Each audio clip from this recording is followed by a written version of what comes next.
चलो इतना क्लियर है। नेक्स्ट, अब देखिए यहां पे हमने इससे पहले भी, अगर हम बात करें ब्रेक इवन पॉइंट की,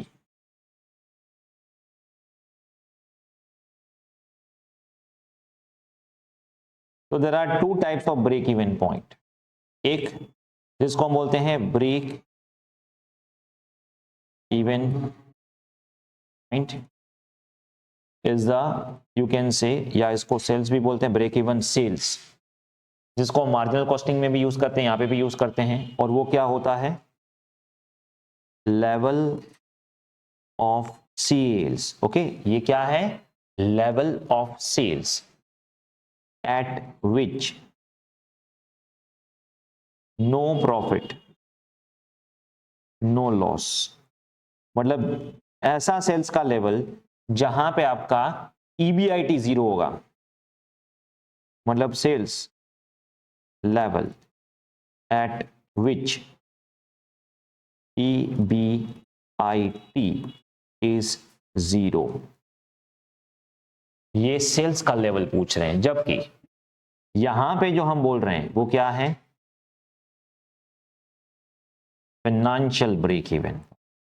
क्या है, financial break even point. Okay, ये हम जनरली एफएम में यूज करते हैं, वो हम कॉस्टिंग में, मार्जिनल कॉस्टिंग में यूज करते हैं। ठीक है, ये है level of EBIT, level of EBIT eight which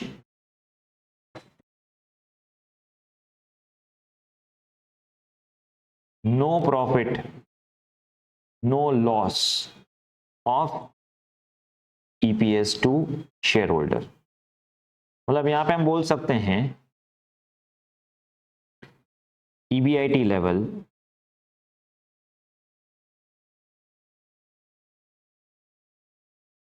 okay at this level at which EPS is nil, EPS is nil, या फिर हम बोल सकते हैं earning available to equity share holder, earning available to equity share will be zero. मतलब यहां पे हम कवर क्या करते हैं पता है, here sales level to cover total cost, मतलब variable plus fixed excluding interest, excluding finance charge. जबकि ये लेवल है EBIT to cover finance charge,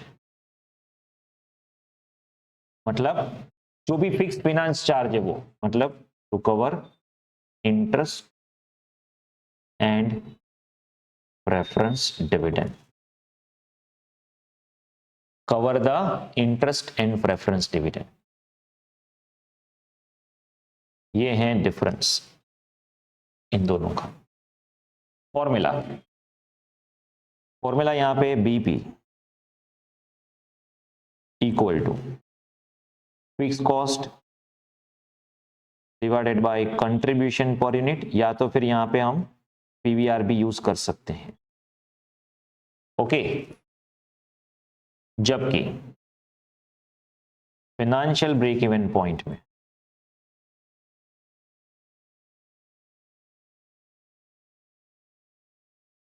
by the way finance leverage में न्यूमरेटर में जो माइनस करते हैं वही फाइनेंस ब्रेक इवन पॉइंट है। फाइनेंस लीवरेज में जो हम ईबीआईटी में से डिनोमिनेटर में, सॉरी, ईबीआईटी में से डिनोमिनेटर में जो माइनस करते हैं, वो माइनस क्या करते हैं, आपका फाइनेंशियल ब्रेक इवन पॉइंट ही माइनस करते हैं। मतलब it is equals to interest plus preference dividend 1 minus tax. ये है आपकी formula for financial break even point. अभी देखिए ये चीज वेरी सिंपल, यहां पे क्या होगा, मुझे ऐसा ईबीआईटी का लेवल चाहिए यहां पे, ऐसा लेवल ऑफ ईबीआईटी कि मेरा ईपीएस जो है वो 0 हो जाए। ईपीएस 0 मतलब अर्निंग अवेलेबिलिटी 0, मतलब फिनेंशियल ब्रेक इवन पॉइंट मतलब क्या, ऐसा लेवल ऑफ ईबीआईटी जहां पे मेरा जो फिक्स इंटरेस्ट और प्रेफरेंस डिविडेंड जो मुझे देना ही देना है, ठीक है, उतना कवर कर लो। तो यहां पे अगर आप देखोगे प्लान 1, तो अब अलग अलग प्लान में हम कैलकुलेट करते हैं कि आपका फिनेंशियल ब्रेक इवन पॉइंट क्या है। तो financial BP equal to interest plus preference dividend, equity dividend नहीं लेना है, ठीक है, 1 माइनस टैक्स। और प्रेफरेंस डिविडेंड में बार बार हम 1 माइनस टैक्स डिवाइड क्यों करते हैं, क्योंकि प्रेफरेंस डिविडेंड आफ्टर टैक्स हम माइनस करते हैं और ईबीआईटी बिफोर टैक्स होता है, इसलिए मुझे प्रेफरेंस डिविडेंड को बिफोर टैक्स में कन्वर्ट करना पड़ेगा। तो प्लान ए में इंटरेस्ट कितना है 0, डिविडेंड कितना है 0, तो प्लान ए का financial break even point 0।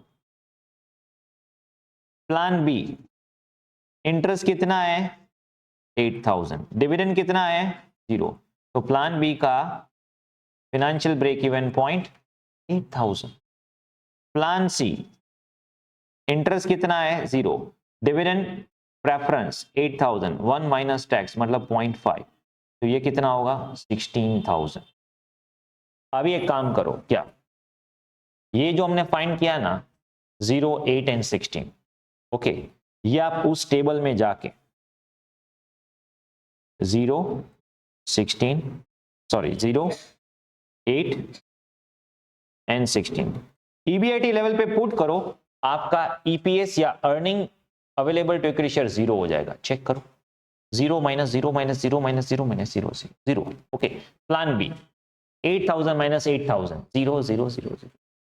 Plan C 16 minus 0 16 16 minus 50% tax 8000 minus 8000 0, क्योंकि ये जो डिविडेंड आता है ना प्रेफरेंस का वो टैक्स के बाद आता है, इसलिए मुझे जब डिविडेंड को कवर करना है तो मुझे क्या करना पड़ेगा, ईबीआईटी को कैलकुलेट करने के लिए I require preference dividend before tax, इसलिए preference dividend divided by 1 minus tax.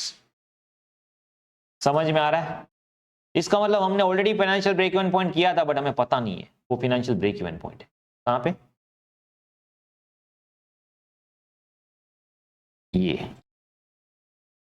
और एक बात समझ लेना, अगर वो प्रेफरेंस डिविडेंड नहीं है और आपको पूछा एपीएस 0, तो ईबीआईटी लेवल क्या होगा, इंटरेस्ट इटसेल्फ। यहां पे देखो है इंटरेस्ट इटसेल्फ,